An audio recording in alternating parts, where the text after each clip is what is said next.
Uang pensiun PNS bakal dibayar fully funded, apa itu? Menteri Pendayagunaan Aparatur Negara dan Reformasi Birokrasi, PAN-RB, Cahyokumolo mengungkapkan saat ini pemerintah sedang merencanakan reformasi terhadap sistem pensiun bagi PNS. Nantinya, PNS dimungkinkan dapat uang pensiun lebih besar dari yang diterima saat ini. Sekaligus pegawai PPPK dimungkinkan untuk menerima uang pensiun setara PNS setelah reformasi tersebut rampung dirumuskan. Pemerintah akan melakukan reformasi sistem pensiun berdasarkan iuran pasti, fully funded, ujar Cahyo dalam rapat kerja dengan Komisi 2 DPR RI, Senin, 18/1, lalu. Untuk diketahui, saat ini dana pensiun PNS dibayarkan dengan skema Payas Yugo. Skema ini berasal dari hasil iuran PNS sebesar 4,75% dari gaji ditambah dengan dana dari APBN. Setelah direformasi nanti akan berubah jadi skema fully funded atau sistem pembayaran pensiun penuh yang berasal dari iuran antara pemerintah dengan pegawai itu sendiri. Besarannya bisa ditentukan dan disesuaikan berdasarkan jumlah take home pay PNS bukan gaji, setiap bulannya. Take home pay THP, tentu berbeda dari gaji. THP merupakan gabungan antara gaji pokok, tunjangan dan insentif lainnya. Dengan begitu, iuran yang dibayar PNS nantinya akan lebih besar dari saat ini dan pensiun yang diterima juga akan lebih besar dari yang diterima saat ini. Namun, belum pasti kapan sistem fully funded ini mulai diberlakukan. Sebab masih ada beberapa hal yang harus diperhitungkan secara jeli oleh pemerintah agar sistem ini berjalan seefektif yang diharapkan. Simak penjelasan Cahyo di halaman berikutnya. Berita terkait, kado yang bikin PNS semringah tahun ini. 4 kado yang bikin PNS semringah. Kabar gembira buat PPPK. Uang pensiun bakal setara PNS pakai fully funded. Kisah istri yang suaminya gadai SK PNS demi jadi caleg endingnya ngenes. Digerebek berduaan di mobil goyang. PNS di Aceh diamankan polisi syariah. Cahyo mengungkapkan sebenarnya di awal tahun 2020 lalu pemerintah telah berencana membahas lebih detail reformasi sistem pensiun tersebut.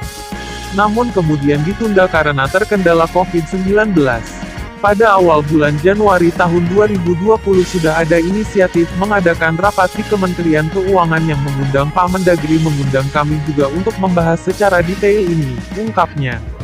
Tapi kemudian ada pandemi COVID-19 sehingga konsentrasi anggaran memang akhirnya ditujukan untuk infrastruktur kesehatan dan bantuan-bantuan sosial sehingga ini belum sempat dibahas secara tuntas, imbuhnya. Reformasi skema pensiunan PNS ini sebelumnya sudah pernah dibocorkan oleh Kepala Badan Kepegawaian Negara, BKN, Bima Arya Wibisana dalam sebuah konferensi pers secara virtual, Selasa, 5/1, lalu. Saat ini sistem pensiun masih menggunakan sistem Payas Yugo.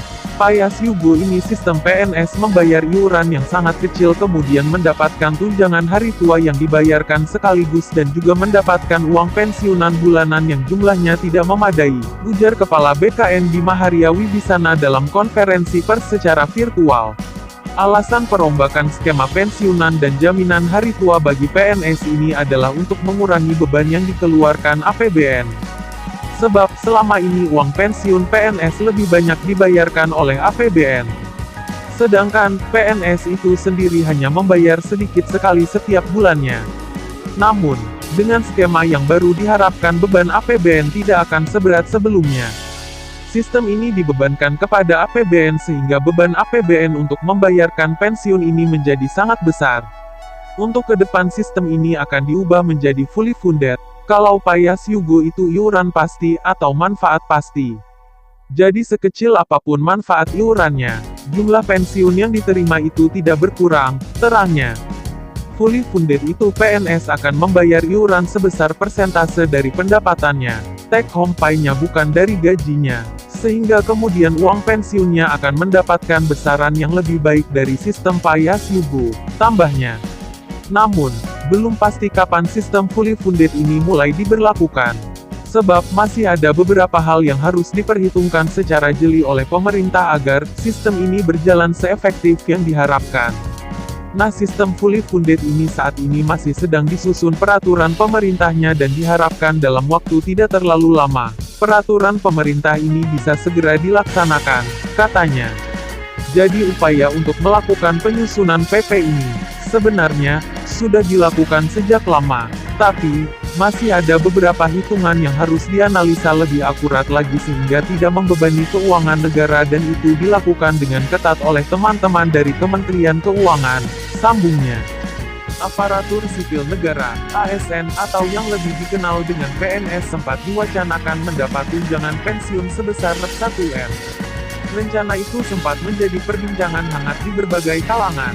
Mulanya kabar tersebut tersiar setelah Menteri Pendayagunaan Aparatur Negara, Cahyokumolo yang mengatakan telah berkomunikasi dengan Menteri Keuangan Sri Mulyani terkait dengan upaya peningkatan pensiun pegawai.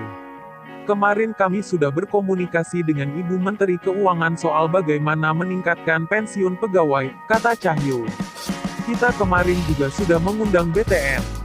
BTN Clear bisa menggaji dan kami juga sudah meminta begitu ASN pensiun minimal dapat Rp1 miliar bisa dihitung dengan baik, jelasnya. Namun setelah kabar itu beredar, Cahyo memberikan keterangan resmi kepada CNBC Indonesia bahwa dirinya tidak pernah memberikan usulan tersebut kepada Menteri Keuangan Sri Mulyani Indrawati. Skema pensiun yang dianut di Indonesia saat ini menggunakan sistem pay as you go. Artinya pemerintah melalui APBN membayarkan 100% uang pensiun untuk PNS. Peraturan pemerintah (PP) nomor 18 tahun 2019 mengatur tentang skema pensiun di Indonesia. Pensiunan pokok yang diterima tidak hanya berlaku bagi PNS saja tetapi juga berlaku untuk Polri dan TNI yang meliputi tunjangan untuk anak hingga tunjangan tua seperti dikutip CNBC Indonesia melalui delete aturan tersebut. Di Indonesia usia untuk PNS pensiun dimulai dari usia 58 tahun. Setelah pensiun PNS akan menerima tunjangan per bulan seperti layaknya mendapat gaji tiap bulannya. Skema uang pensiun yang sepenuhnya ditanggung pemerintah ini dikenal dengan istilah definite benefit. Beberapa negara di kawasan Asia Tenggara juga menganut sistem ini untuk skema pensiun bagi pensnya. Walau memiliki beberapa kesamaan, tetapi skema pensiun di negara Asia Tenggara juga memiliki beberapa perbedaan. Berikut ini adalah skema pensiun di negara-negara lain di kawasan Asia Tenggara. Malaysia, menurut kajian yang dipublikasikan oleh Asian Development Bank (ADB) pada 2012, Malaysia merupakan salah satu negara yang ada di kawasan Asia Tenggara yang menganut sistem definite benefits. Dalam kajian itu ADB menyebut bahwa jumlah PNS di Malaysia pada 2008 mencapai 1,24 juta orang atau setara dengan 11% dari total tenaga kerja dan 4% dari total populasi. Total pensiunan PNS pada 2008 mencapai 0,53 juta dengan ongkos pensiun mencapai Rp8,1 miliar atau setara dengan 1% PDB Malaysia.